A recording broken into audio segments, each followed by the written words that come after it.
Hello friends, welcome on our YouTube channel Target Sarkari Naukri. I am Farha Khan and today's discussion is based on remaining part of the first video Jean Piaget Cognitive Theory of Development, जिसमें हमने जो था gene पियाजे के संज्ञानात्मक विकास का जो सिद्धांत है उसके फैक्टर्स के बारे में डिस्कस किया था और उनकी थ्योरी क्या कहती है ये हमने डिस्कस किया था। आज हम इनकी जो 4 स्टेजेस हैं जहाँ से आपके CTET में एक क्वेश्चन आता है, ठीक है, एक क्वेश्चन आपके फैक्टर से आता है, एक क्वेश्चन आपके इस 4 स्टेजेस से आता है, ठीक है। तो 2 मार्क्स का आपका यहाँ से क्वेश्चन आएगा। तो अब हम देखते हैं जीन पियाजे के जो स्टेजेस दिए हैं। तो stages of cognitive development theory पियाजे ने जो दिए, संज्ञानात्मक विकास की अवस्थाएं। पियाजे के अनुसार जैसे जैसे संज्ञानात्मक विकास बढ़ता है, यानी कि जब उसका कॉग्निटिव डेवलपमेंट होता है, वैसे वैसे अवस्थाएं भी परिवर्तित होती हैं। वो क्या करेगा, एक स्टेज से दूसरी स्टेज में पहुंच जाएगा। जीन पियाजे की 4 अवस्थाएं हैं जो एज के साथ साथ बदलने लगती हैं। फर्स्ट है सेंसरी मोटर स्टेज, संवेदी पेशी अवस्था या इंद्रिय गतिक अवस्था, जो कब से होगी 0 to 2 years। 0 का मतलब यहाँ पे बर्थ से, जन्म से लेके 2 वर्ष तक। सेकेंड प्री ऑपरेशनल स्टेज, पूर्व संक्रिय अवस्था, ये कब से होगी 2 to 7 years। And the third one is concrete operational stage, मूर्त संक्रिय अवस्था 7 से 11 साल तक।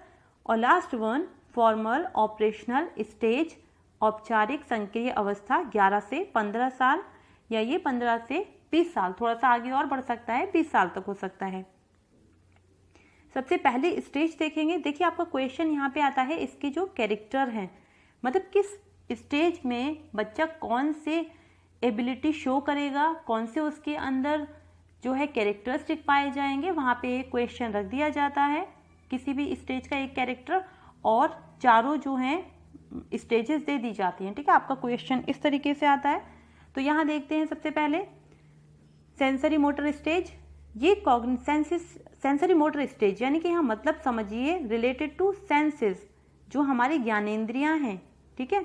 तो यहाँ पे जो हमारे अंदर सेंसरी ऑर्गन हैं तो वो कितने होते हैं, 5 हैं, ठीक है। 5 सेंसरी ऑर्गन है, उसी से समझ में आएगी आपको ये थ्योरी। सबसे पहला आई, फिर ईयर, ईयर के बाद नोज, फोर्थ वन क्या होगा यहाँ पे, नोज, नोज के बाद में skin, and last one is tongue. ये क्या है, ये 5 हमारे सेंसरी ऑर्गन हैं जिनसे एक बच्चा इन सेंसेस के थ्रू ही कोई एक्टिविटी करेगा, ठीक है। तो ये कॉग्निटिव डेवलपमेंट की फर्स्ट स्टेज है। ये स्टेज बर्थ से लेके 2 साल तक चलती है और यहाँ पे एक्सटेंड होती है ये from birth to acquisition of language. यहाँ पे क्या होगा, ये बर्थ से, जन्म से शुरू होगी और जब तक भाषा का विकास नहीं हो जाता, भाषा अर्जित नहीं कर दी जाती, तब तक होगा। इन्फेंट इस स्टेज में अपनी ज्ञानेंद्रियों की सहायता से वस्तुओं, साउंड, स्मेल, इन सब का क्या करेगा, अनुभव करेगा, ठीक है। साउंड यानी कि ईयर से साउंड सुनेगा, आई से किसी वस्तु को देखेगा, नोज से किसी स्मेल को जो है सूंघेगा, ठीक है। तो यहाँ पे क्या है, सेंसरी ऑर्गन है। इन्फेंट अपने देखने और सुनने के एक्सपीरियंस पर अपनी खुद की नॉलेज और अंडरस्टैंडिंग बना लेता है। यहाँ पे देखिए हम बच्चे को समझा नहीं सकते। जो 0 से 2 ईयर की स्टेज में एक बेबी है, तो ना तो हम उसे कुछ समझाते हैं और ना ही वो समझ सकता है। तो क्या है, वो जैसा खुद में देखता है, जैसे नॉलेज वो एनवायरनमेंट से लेता है, अपनी खुद की एक अंडरस्टैंडिंग बना लेता है। यहाँ देखते हैं इन्फेंट इसमें शारीरिक क्रियाएं करके ज्ञान प्राप्त करता है। उसे कोई सिखाएगा नहीं, वो खुद अपनी बॉडी की एक्टिविटी करेगा और उससे चीज़ों को सीखेगा। फॉर एग्जाम्पल ग्रास्पिंग, किसी भी चीज़ को पकड़ना, सकिंग, किसी भी चीज़ को लेके चूसना या सक करना, स्टेपिंग का मतलब क्या होगा, चलना सीखना। और इस स्टेज में इन्फेंट एसिमिलेशन एंड एकोमोडेशन के थ्रू वर्ल्ड को एक्सेप्ट करता है या अडॉप्ट करता है, ठीक है। इन दोनों प्रोसेस के थ्रू ही वो जो वर्ल्ड है उसको एक्सेप्ट करता है। इसको जनरली हम क्या कहेंगे, 6 सब स्टेजेस में पढ़ते हैं, ठीक है। बस यहाँ पे इतना ही। Characteristic of sensory motor stage देख लेते हैं। सकिंग अभी बताया मैंने, ग्रास्पिंग किसी भी चीज़ को पकड़ना, ये सब क्या है, इसके वॉलंटरी एक्शन है, ऐच्छिक क्रियाएं हैं। 2 टाइप्स की बॉडी में एक्शन होते हैं, ऐच्छिक और अनैच्छिक क्रिया, आपने पढ़ा होगा साइंस में, ठीक है। तो यहाँ पे ऐच्छिक का मतलब जो हमारी इच्छा के अनुसार होती हैं, तो वो क्या करता है, अपनी वॉलंटरी एक्शन करता है। 4 to 8 मंथ की स्टेज में इन्फेंट ऑब्जेक्ट ओरिएंटेड हो जाता है, वो क्या है, किसी भी ऑब्जेक्ट को समझने लगेगा, और जिन क्रियाओं को करने में उसे मज़ा आता है वो क्या करेगा, बार बार उन्हें करता है। इसी उम्र में बच्चा जो है वो जानबूझकर क्या करता है, खुश होने के लिए चीज़ों को पकड़ता है। अगर बच्चा बैठा है और हम किसी चीज़ पे क्लैपिंग करें या उसके सामने उसको हंस के एनकरेज करें, तो क्या करता है, बच्चा बार बार वही एक्टिविटी करके हंसने लगता है। अपने कुछ एक्शन को वो जानबूझकर रिपीट करता है, ठीक है। फॉर एग्जाम्पल, जैसे घर में लाइट लगी, लाइट का स्विच है, तो वो क्या करेगा, बार बार उसे ऑन और ऑफ करेगा, ठीक है। खुद में खुश होगा और बार बार उसे ऑन और ऑफ करता है। जब बच्चा 8 to 12 मंथ का होगा तब उसका हैंड और आई का कोऑर्डिनेशन डेवलप हो जाता है। 12 से 18 मंथ में वो नई चीज़ें खोजने लगता है, ठीक है। जब 2 साल का लगभग होने वाला होता है, 18 मंथ तक आते आते, तो वो क्या करता है, चीज़ों को खोजने लगता है, ठीक। तो उसे क्या कहेंगे हम, इस स्टेज को यंग साइंटिस्ट वाली स्टेज कहते हैं। और यहाँ पे क्या होगा, एक होता है ऑब्जेक्ट परमानेंस, वस्तु स्थायित्व। ये बहुत बार आता है कि वस्तु स्थायित्व किस स्टेज में पाया जाता है जीन प्याजे की, तो आपको ध्यान रखना है। ऑब्जेक्ट परमानेंस कब होगा, सेंसरी मोटर स्टेज में होता है, ठीक है।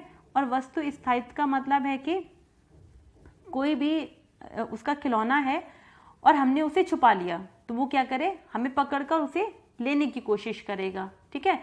या हमने कोई इसका खिलौना लिया और उसके ऊपर हमने कोई टॉय ली, उसका कोई भी टॉय लिया और उसके ऊपर हमने कपड़े से ढक दिया उसे उसके सामने, तो वो उस कपड़े को हटा के अपने उस टॉय को ले लेता है, यानी कि उसके ब्रेन में जो वस्तु है उसका अब स्थायित्व बन गया है, ठीक है।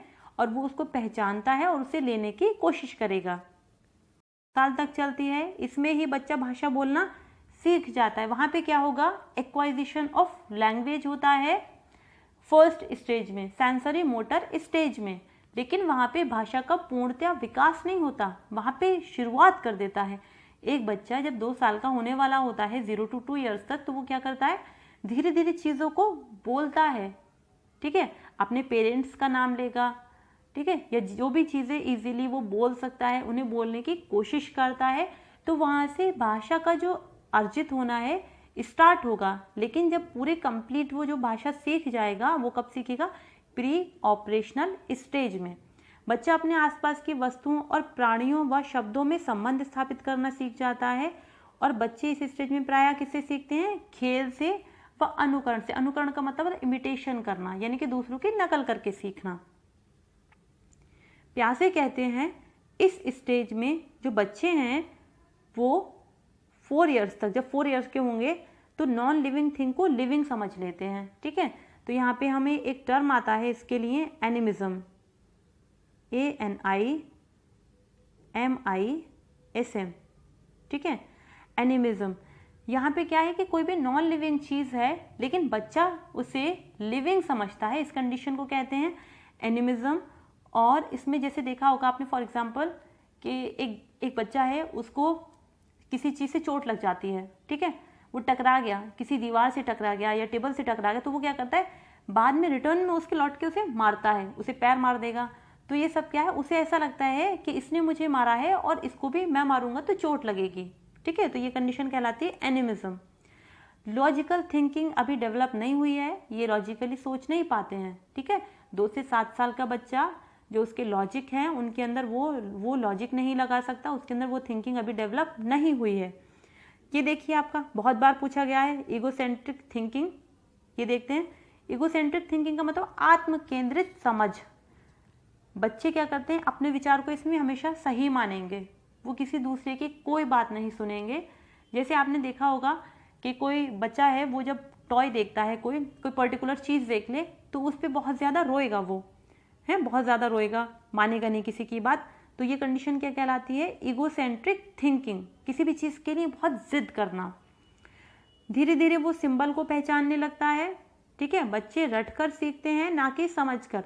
और इस स्टेज में क्या होगा, बच्चे रटेंगे चीज़ों को, मैजिकल बिलीव्स होते हैं उनके अपने, वो क्या करते हैं, उनके अपने जादुई विश्वास होते हैं, कहानियाँ सुनते हैं वो, ठीक है, उन पे यकीन करते हैं, तो वो क्या है, रोल मैजिकल बिलीव्स हैं उनके। रोल प्लेइंग होते हैं, जब खेलेंगे तो मम्मी का रोल करेंगे, दादी का रोल करेंगे, कोई पापा बनेगा, तो इस स्टेज में क्या है, एक इसकी स्पेशलिटी कि वो रोल प्लेइंग होते हैं।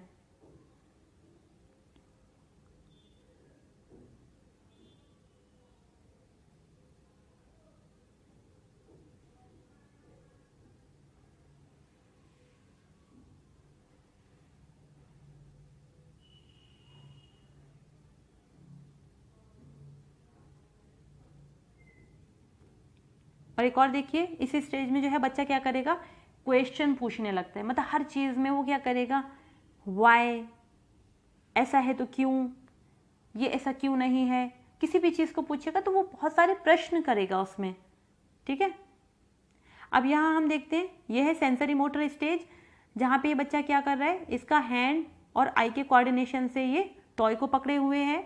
यहाँ पे प्री ऑपरेशनल स्टेज में देख लेते हैं हम, यहाँ पे ये क्या है, ये सिंबल है, ये इसका टॉय है और ये इसको पकड़े हुए है, ठीक है।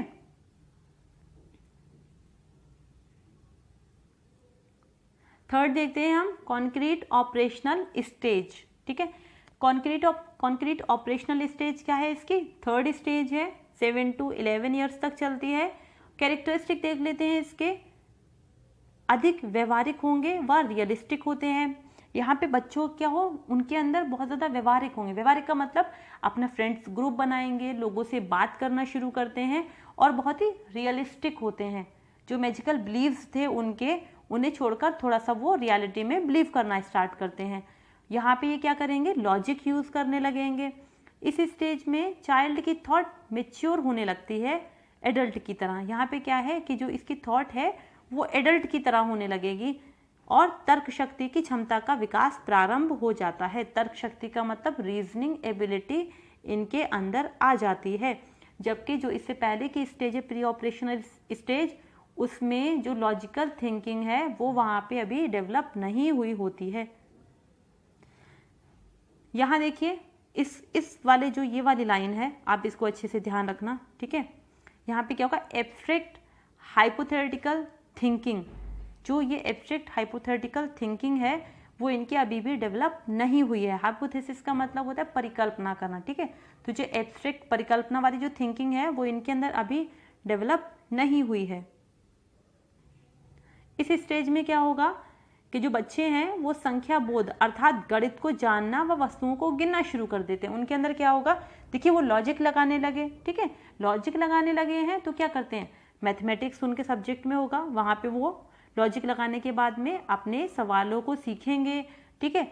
वहाँ पे क्या करें, वो गुणा भाग करना शुरू करेंगे, मल्टीप्लिकेशन करेंगे, सब्सट्रैक्शन करेंगे, एडिशन करेंगे, इन सारी चीज़ों को करना शुरू कर देंगे, ठीक है। लास्ट है आपका फॉर्मल ऑपरेशनल स्टेज या औपचारिक संक्रिय अवस्था। ये अंतिम अवस्था है जो 11 से अप्रोक्सीमेटली कब तक चलेगी, लगभग 15 से 20 साल तक चलती है। एडोलसेंस से इनटू एडल्टहुड, ठीक। यहाँ पे क्या होगा कि ये देख लेते हैं फिर से,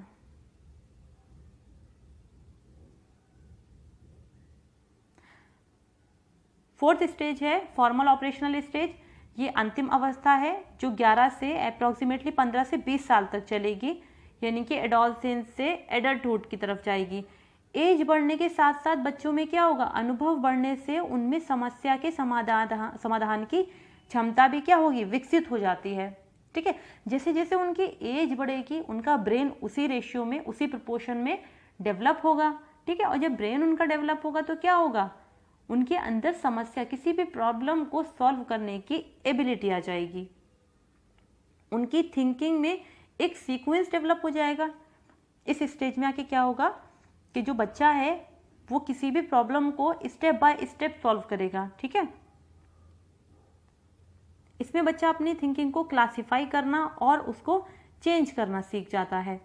बच्चे प्रतीकों का अर्थ समझना शुरू कर देते हैं, जो भी सिंबल हैं उन्हें उनका मतलब समझ में आने लगता है। और चाइल्ड में एब्स्ट्रैक्ट कॉन्सेप्ट के लिए लॉजिक यूज करके उनको समझने की एबिलिटी आ जाती है। चाइल्ड में क्या होगा, जो एब्स्ट्रैक्ट कॉन्सेप्ट हों उनको क्या है वो लॉजिक लगा के उनको यूज़ करेगा और उनको समझने की उसके अंदर एबिलिटी इस स्टेज में आ जाती है। यहाँ पे बच्चा क्या करेगा, make hypothesis and solve it and prove it. इससे पीछे वाली स्टेज देखी थी आपने, कॉन्क्रीट ऑपरेशनल स्टेज, वहाँ पे बच्चा हाइपोथेसिस नहीं कर पाता है, लेकिन इस स्टेज में जो बच्चा है वो हाइपोथेसिस करेगा और जो प्रॉब्लम है जिसकी हाइपोथेसिस कर रहा है उसे सॉल्व करेगा और सॉल्व करने के बाद में मतलब उसे दिखा देगा कि उसने सॉल्व कर लिया है।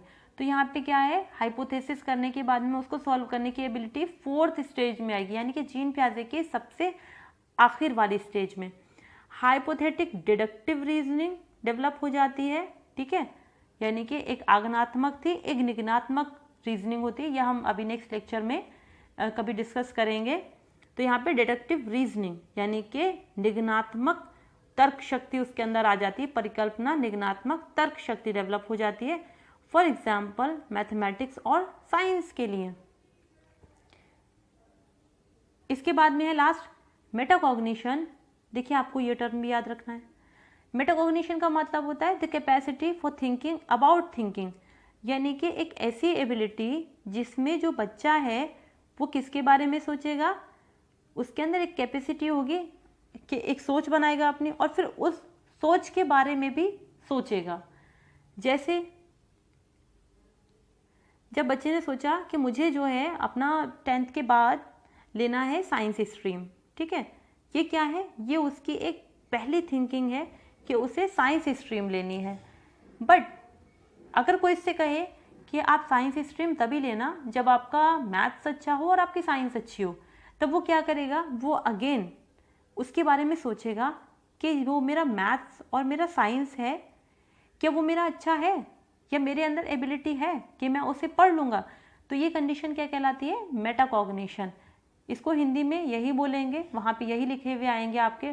कुछ टर्म ऐसे होंगे जो ना हिंदी में बदलेंगे ना ही इंग्लिश में बदलेंगे, ठीक है। तो यहाँ पे मेटाकॉग्निशन यानी कि अपनी किसी भी सोच को बनाया, उसने कुछ सोचा और फिर उस सोच के लिए भी उसने और सोचा कि मतलब क्या हो सकता है, उसे साइंस लेनी है लेकिन उसे मैथ्स आता है या नहीं आता है, वो इस बात को सोचेगा। तो this condition is called metacognition. So आज के लिए इतना ही और नेक्स्ट वीडियो में हम कोई अच्छा सा टॉपिक डिस्कस करेंगे। Thank you all of you for listening this session, and if you like the video please like, share and comment. Thank you.